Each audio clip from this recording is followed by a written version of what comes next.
Hello everyone, this is Kenny here from Property Stories. So I got a few people that has been asking me whether their agents are legit or not, and how to check whether the agents are licensed or not, real estate agents. So I thought I'd just like to show you how it's done. Everything is online now. Okay, so you go to Google. You can see I opened Google already. You type here LPPEH, LPPEH. Okay,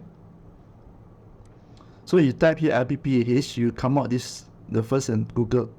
Go to this search. When you click the search, you will get this. You see this? Normally, what you can do is to search via here. Rent number, phone number. I see no lah, phone number, okay? So you can search via all this. Normally it's a rent number. You know that if they want to solicit business from you, a listing from you, right? On their name card, they must have a rent number. This is sub-sales. Talking about sub-sales. If under construction, you buy direct from the developer staff, they don't have rent tag one, so it's okay. But if under construction, completed, they want to rent out or sell for you, they pass you the name card. This name card must have their rent number and agency number, firm number here, E something something. Okay. Let me show you an example. If you go, let's just say today you go to iProperty, you want to rent some property or you want someone to sell your property, then you don't know where to start, right? So platforms are a little bit different. If you are an agent, you will be required to register before you can use. So you go to iProperty, right? You can see agents like this kind of profile. I just use Mr. John O here. When Mr. John O, okay. You see this rent number here? Rent 07002. The smaller the number means the more senior they are, because the rent number, right, actually stays with you for life unless you get promoted, negotiator to real estate agent. I will explain what's the difference. Real estate negotiator and real estate agent different. Okay, so but you got this rent number, right? What you need to do is to go here. You just type REN 0R. You see zeros, this number, right? Okay, search. Then you come out John O. And then the agency also say. The phone number also here. Okay, the phone number will be here. That means this agent is a registered agent. So if this agent solicits you business, it's your right to ask for a name card, and then you see the name card, check the identity. If the checks out, it's up to you to do the business. But it's your right as the owner to check their identity and come ask them for the name cards first. Okay, ask them for their business card. So next one is Miss Nico Oi. You can see here, Nico Oi. So the rent number is 27150, right? Again, go to 27150. See, I've already entered 27150. Oi Chia Yen Nico Oi. Agency is correct. For phone number, you have to click here. Okay, you have to click here, give your email, then the iProperty will show you the phone number.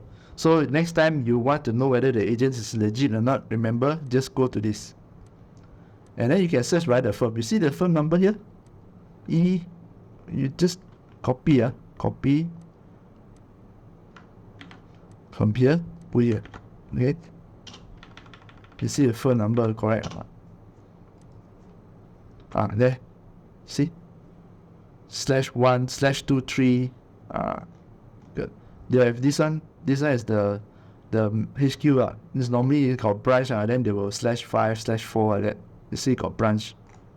Correct. This is IQI 154 E bracket 1584. Okay, 1584. Then you will get IQI. This is correct. So that means this agency is actually a legit and registered agency under the board. Okay, Lembaga Penilai Pentadbiran Ejen Hartanah. It's called BOVIA in English. Board of Valuers, Estate Agents and Probation and Property Managers. Okay, BOVIA. It's under the Ministry of Finance. It's under the Ministry of Finance. It's not under the KPKT. It's under Ministry of Finance. So this part here, what I want to say is that if let's just say you appoint an agent who is not registered, so what's the difference between the registered and non-registered? If registered agents, anything were to go wrong, you can go after them. What I mean, when you place a booking, let's talk about buy a property.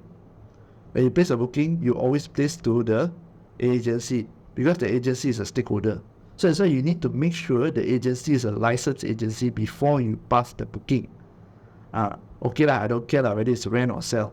And then if you are a seller, okay, you are the seller, when you pass the listing to the agent to sell, a registered agency, you know that the registered agency can legally collect the booking. Okay, once they present to you the booking form, is from a legit agency. It's not from any agent. It's not from some non-registered agency. They are not authorized to conduct this transaction. If anything were to go wrong, you are not protected by the law. Okay, so go through the agency. Go through the agency as a stakeholder, because anything were to happen, again, you can complain to the board. This board we are.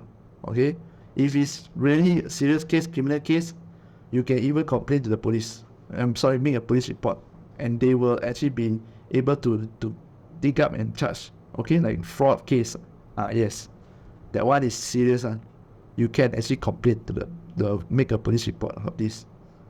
But then there's been around the scams of real estate. It's been around for quite a long time. So far, as far as I know, I've not yet seen anyone getting charged before for this. Okay. I've heard of agents also, registered agents are not non-registered. Registered agents, they actually take the deposit, manage to convince the owner to, especially when rental, manage to convince the owner to place the deposit under their name, which is illegal, and then disappear with the deposit. They for example, let's just say they go to the building, they say, okay, I got 50 tenants want to rent, so who wants to rent? Then get 50 units booking. One unit booking 1,000, then take 50. So take the 50,000, just disappear because you put it under their name. This one is you can only make a police report because it's a fraud. The agents, the Bovia, that side also, you cannot make a report because you did not follow the procedure. Okay, this one is a police report. So far, I've not heard of any charge put on this fraud case, especially renovation fraud. So, okay, before we go further, fraud and the work, the shoddy work, the work not finished, it's totally different. Fraud, totally they disappear. Normally, they take the money without payment, they just like knock the wall down or whatever it is, then they disappear. That is fraud. Okay, but work that's not done halfway, that's not fraud. No, that they deliver their work. Okay, they deliver this, just their work. Their work is very bad and not up to quality. It's not fraud. Okay, so I got this experience with agent. Right, agent will say, I asked for a business card. Agent told me, oh, when I see you, I pass the business card. I show you the business card. This kind of agent, you can straight away tell after never mind, you know, take my listing. Don't reply.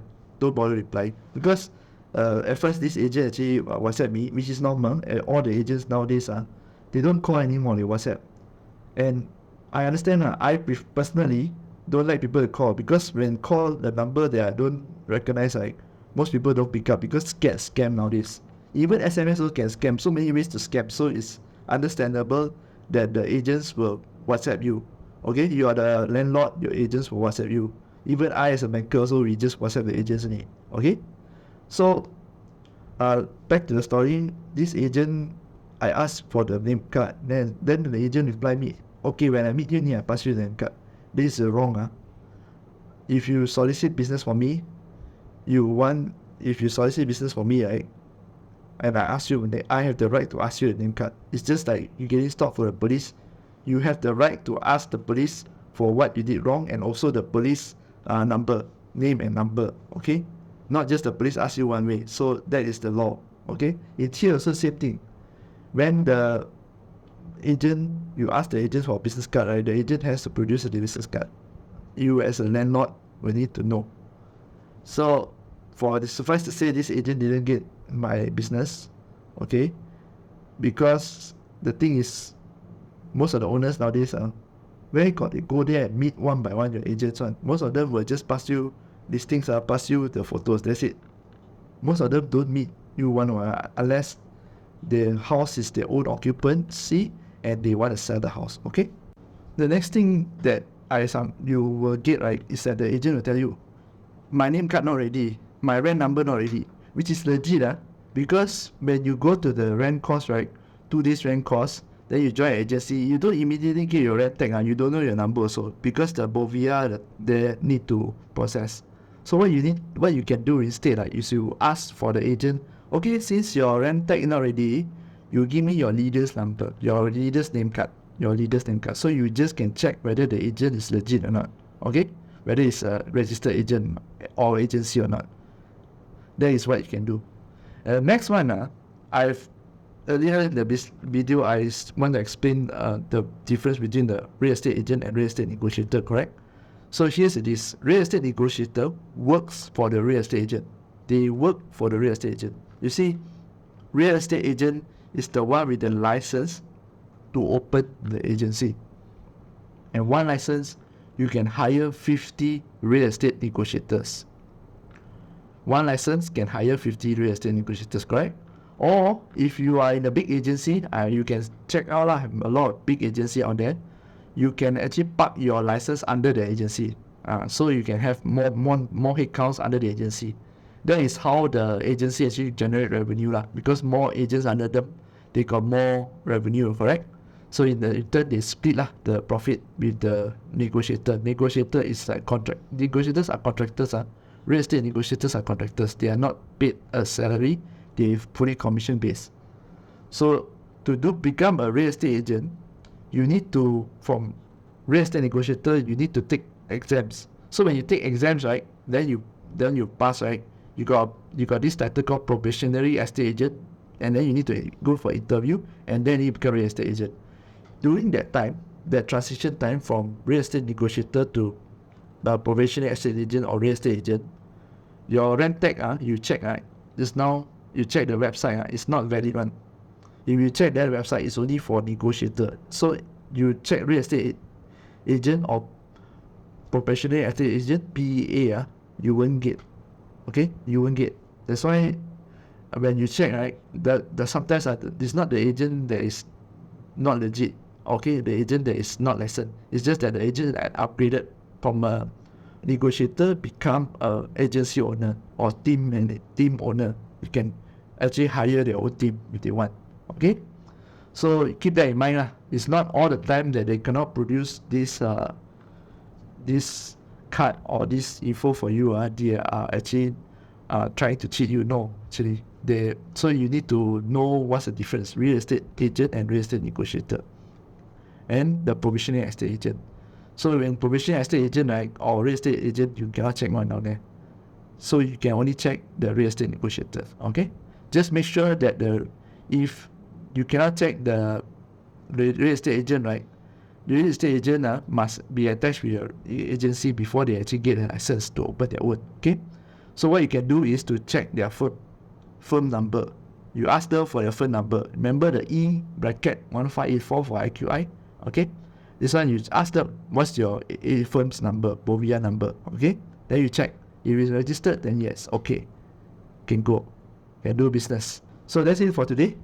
I hope it helps. Just want a short video to explain to you how to check whether your real estate agent is actually a licensed real estate agent or not. Okay, so as always, if you need our services, let us know. The link is down below, the Google form. Fill in the Google form, and if you have any more questions, email us. If you have not subscribed to the channel, do hit the subscribe button. Okay, we'll be sharing a lot more on the personal finance, real estate, and also business in this channel. Once again, I'm Kenny Lee, I'm Property Stylist, and I'll see you again in the next video. Bye bye.